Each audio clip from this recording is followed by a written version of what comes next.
Coba telepon Ica, tanyain tentang beasiswanya gimana. Iya, kita tanyain sekarang.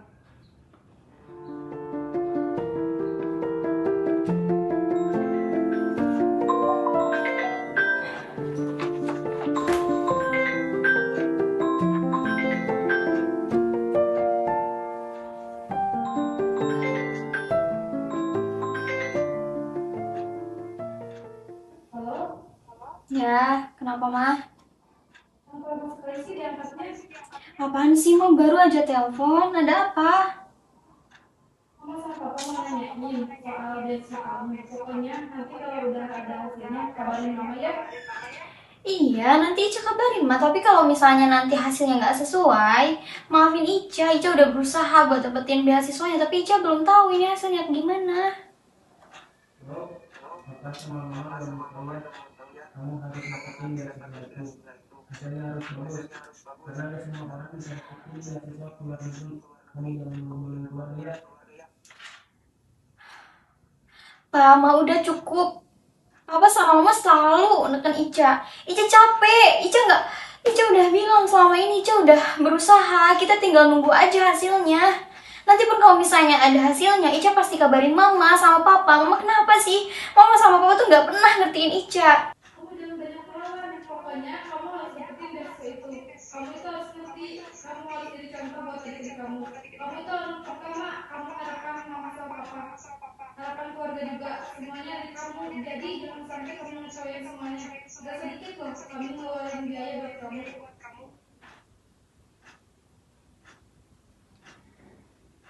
Kamu denger gak? Jangan jawab, jangan malah diem aja.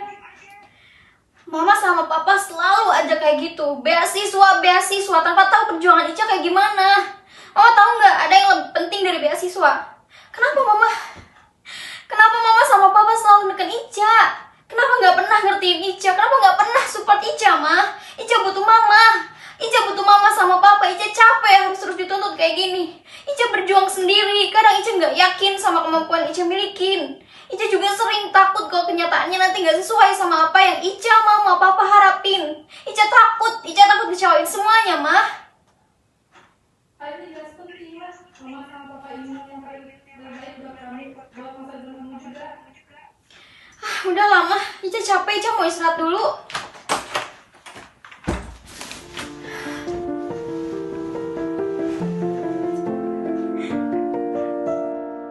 Mau kemana dulu? Duduk di sini dulu.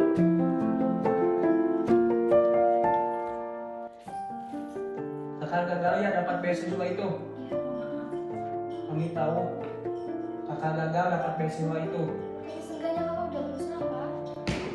Kan kakak tahu kakak itu harapan keluarga, anak pertama juga. Tapi seenggaknya kakak udah berusaha. Kalian ada enggak buat support kakak? Nggak ada. Kalian selalu aja neken kakak. Kamu dibilangin malah ngelawan.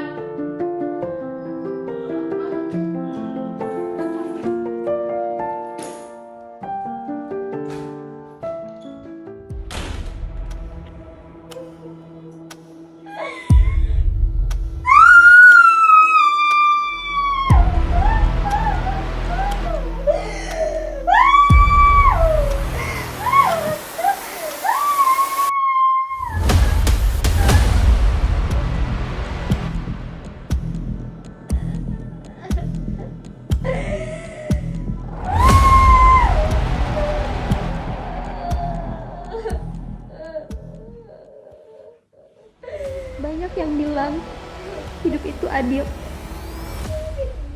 Saya tidak setuju. Diasingkan, diacuhkan, dibuang, tidak dihargai. Bahkan saya harus menghadapi kenyataan yang tidak sesuai dengan harapan. Saya tidak mampu melakukan apapun. Saya selalu gagal. Saya malu. Saya merasa tidak berharga. Dunia sangat kejam. Saya teringat saat itu. Tiba-tiba badan saya terasa kaku. Gemetar. Keringat dingin. Pikiran kalut, dada terasa sesak. Saya tidak tahu harus bagaimana lagi. Yang saya tahu saat itu, saya hanya ingin tenang dan saya hanya ingin sendirian.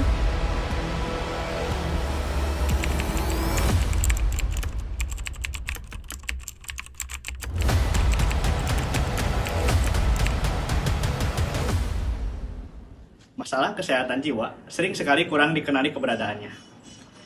Dan pada beberapa kasus seperti klien dengan harga diri rendah, ini ada beberapa penyebab seperti klien kurang kasih sayang, sering mendapat tekanan baik dari keluarga ataupun rekannya, tidak dihargai, tidak mendapatkan penghargaan dari orang lain, mengalami kegagalan, dikucilkan orang lain, dan kenyataan yang tidak sesuai dengan realistis yang bisa menyebabkan klien merasa rendah diri, merasa tidak berharga, merasa minder, dan merasa tidak memiliki kemampuan.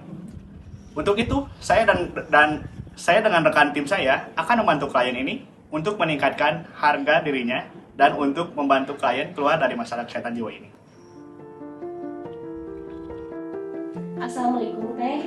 Perkenalkan, nama saya Nisa Siti Nurwahida. Saya suster yang berjaga di ruangan ini. Teteh bisa panggil saya Suster Nisa.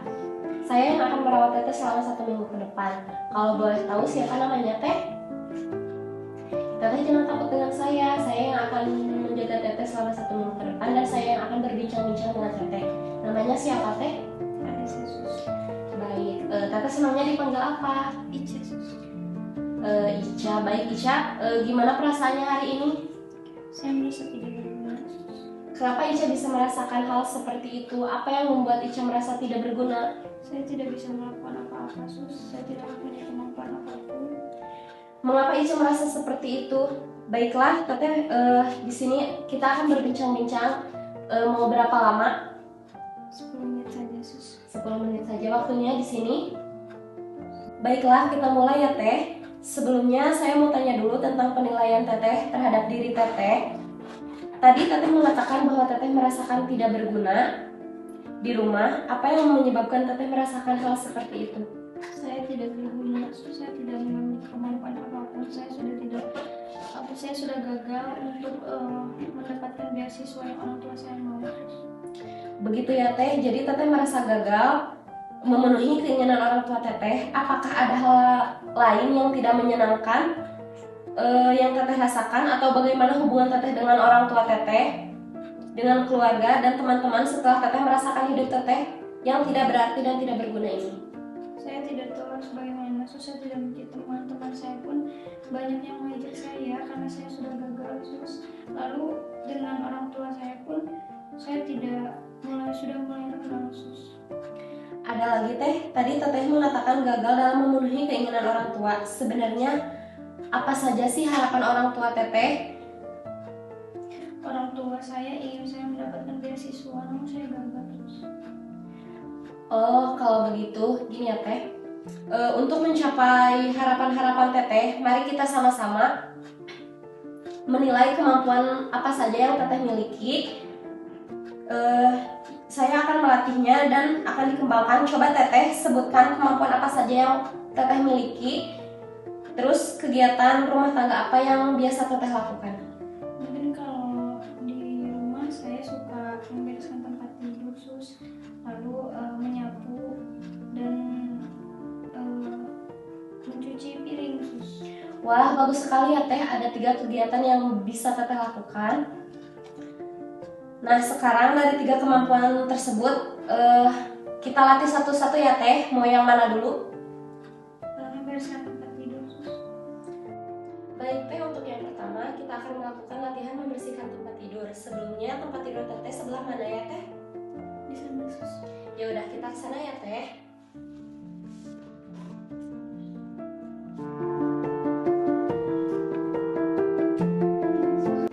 Baik Teh, saya di sini mau melihat kemampuan Teteh untuk membereskan tempat tidur Teteh. Coba Teteh bereskan, saya mau lihat.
Bagus sekali ya, Teteh sudah bisa melakukan membersihkan tempat tidur dengan baik. Sekarang mari kita masukkan ke dalam jadwal harian. Mau berapa kali sehari Teh? 2 kali saja sus. Bagus, 2 kali ya Teh, pagi-pagi setelah bangun tidur dan jam 4 setelah bangun siang. Kemudian di sini saya akan melakukan evaluasi apa yang sudah tadi saya sampaikan. Apakah Teteh bisa menjelaskannya kembali? Bisa sus, tadi kegiatan membereskan tempat tidur sus. Baik, gimana perasaan Teteh sekarang? Senang sus karena ada tugas. Baik, kalau begitu Teh, besok saya akan kembali lagi untuk melatih kemampuan Teteh yang kedua sama yang ketiga. Teteh mau jam berapa? Jam 10 saja sus. Tempatnya masih sama di sini? Sama saja sus. Baik, kalau begitu saya pamit dulu ya Teh. Terima kasih untuk waktunya. Assalamualaikum warahmatullahi wabarakatuh. Assalamualaikum Teh, apakah Teteh masih kenal dengan saya? Suster Nisa. Iya betul, Suster Nisa. Bagaimana perasaan Teteh pagi ini? Bagaimana dengan perasaan negatif yang Teteh rasakan? Sudah berkurang sus. Bagus sekali, berarti perasaan negatifnya sudah agak berkurang ya Teh. Bagaimana dengan kegiatan merapikan tempat tidurnya? Apakah dilakukan? Dilakukan sus. Boleh saya lihat kamarnya? Boleh sus, di sana sus. Yaudah.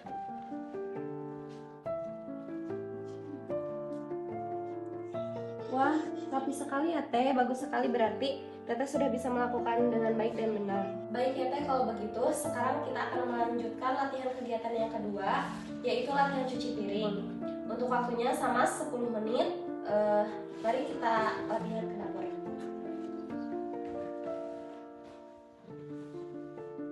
Baik, sebelumnya saya mau tahu hal apa saja yang harus dipersiapkan untuk cuci piring. Spons ini sama sabun. Ya baik, sekarang saya ingin melihat Teteh untuk melakukan cuci piring.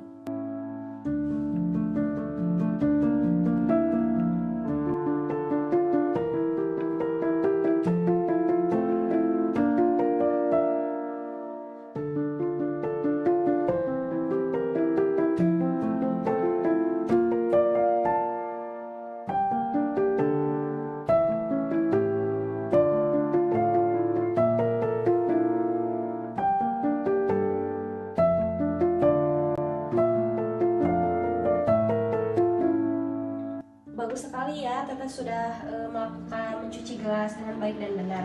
Menurut Teteh, bagaimana perbedaan antara gelas yang sudah dibersihkan dan sebelum dibersihkan? Lebih bersih sus, nyaman dilihatnya. Bagaimana perasaan Teteh sekarang? Apakah Teteh lebih senang? Senang sus, terima kasih. Sama-sama Teh. Nah, sekarang coba sebutkan kegiatan apa yang telah tadi Teteh lakukan. Cuci piring sus. Langkah-langkahnya?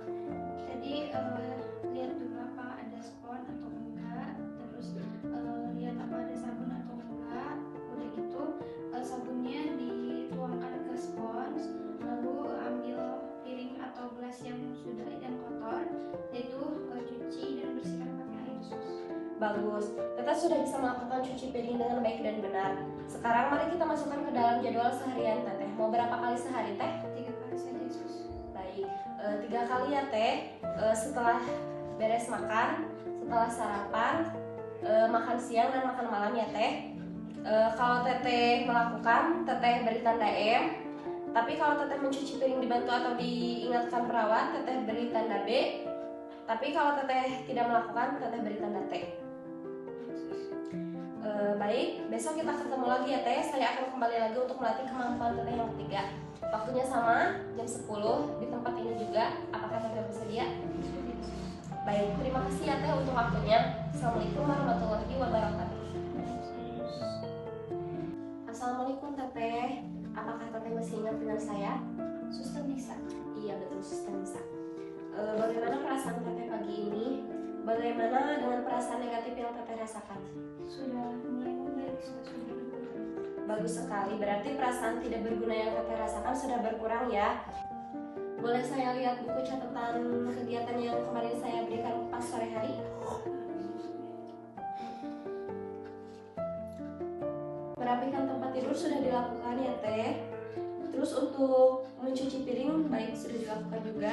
Teteh sudah mampu melakukan dengan baik. Besok Teteh jangan lupa lakukan semua kegiatan yang sudah saya instruksikan tadi. Semangat ya, Teteh pasti bisa melakukannya semua dengan melewati semuanya. Sampai ketemu besok ya Teh. Iya, makasih Sus. Iya, sama-sama. Assalamualaikum Bapak, Bu. Waalaikumsalam. Perkenalkan saya Japar, saya perawat yang bertugas hari ini di ruangan ini. Sebelumnya, Bapak dan Ibu bisa memanggil saya AA. Tujuan saya ke sini adalah untuk menjelaskan kondisi anak Bapak dan Ibu saat ini dan memberikan tindakan yang sesuai bila anak Bapak dan Ibu kembali ke rumah. Sebelumnya, gimana perasaan Bapak saat ini? Perasaan saya sangat khawatir dengan anak saya sekarang. Ya, tidak apa-apa ya Pak, Bu, sangat khawatir itu wajar. Sebelumnya, apa yang Bapak dan Ibu ketahui tentang kondisi anak Bapak dan Ibu sekarang? Mungkin anak saya tertekan dengan saya karena ingin mendapatkan beasiswa itu dan tahu dia sudah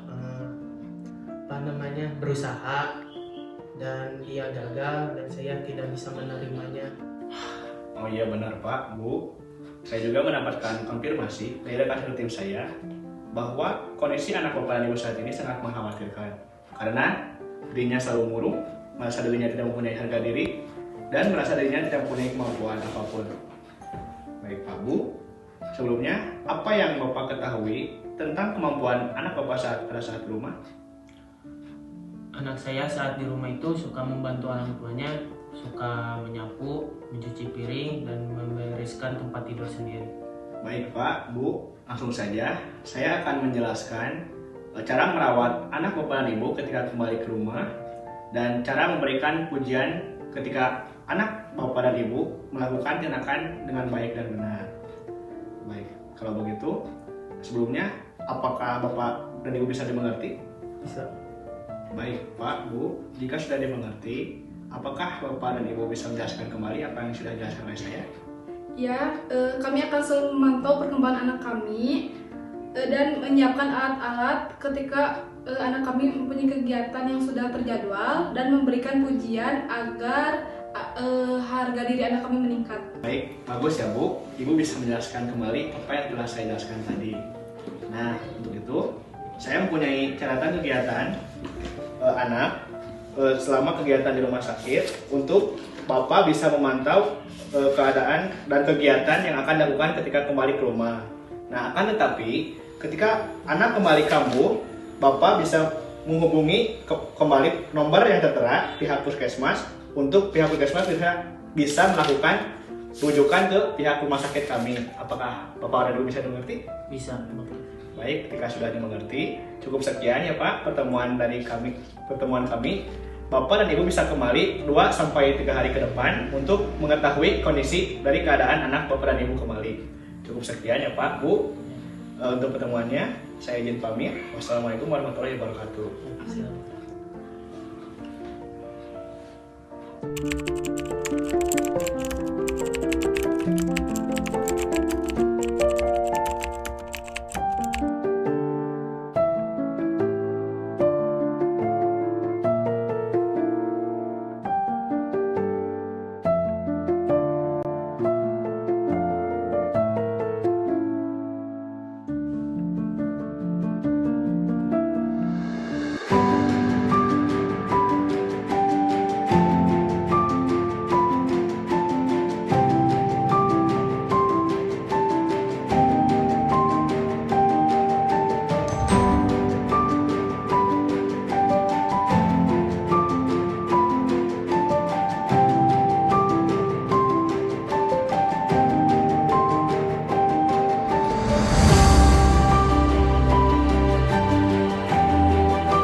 saya saat di rumah itu suka membantu orang tuanya seperti membereskan tempat tidur sendiri, menyapu dan membersihkan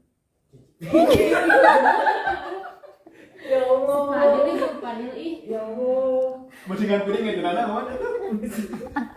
cuci piring, menyapu dan membersihkan lampu. Membersihkan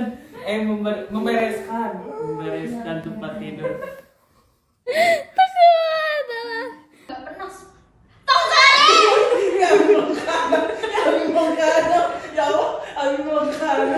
Baik. Oh, deui. Itu saudaraan. Ya benar Pak Bu, saya juga mendapatkan konfirmasi dari rekan saya bahwa kondisi kondisi anak bapak dan ibu saat ini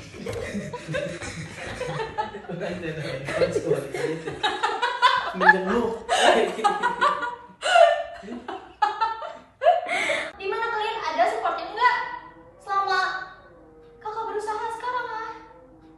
Kenapa gitu nada?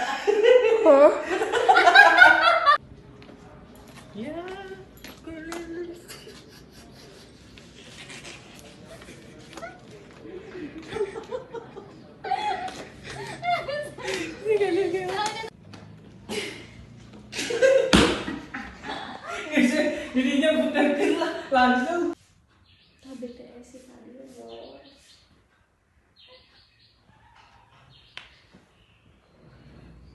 Ya, lu SKT lu mah langsung ya tuh. Langsung kan gimana di GMS SKT lu teh bagus sekali berarti presentasi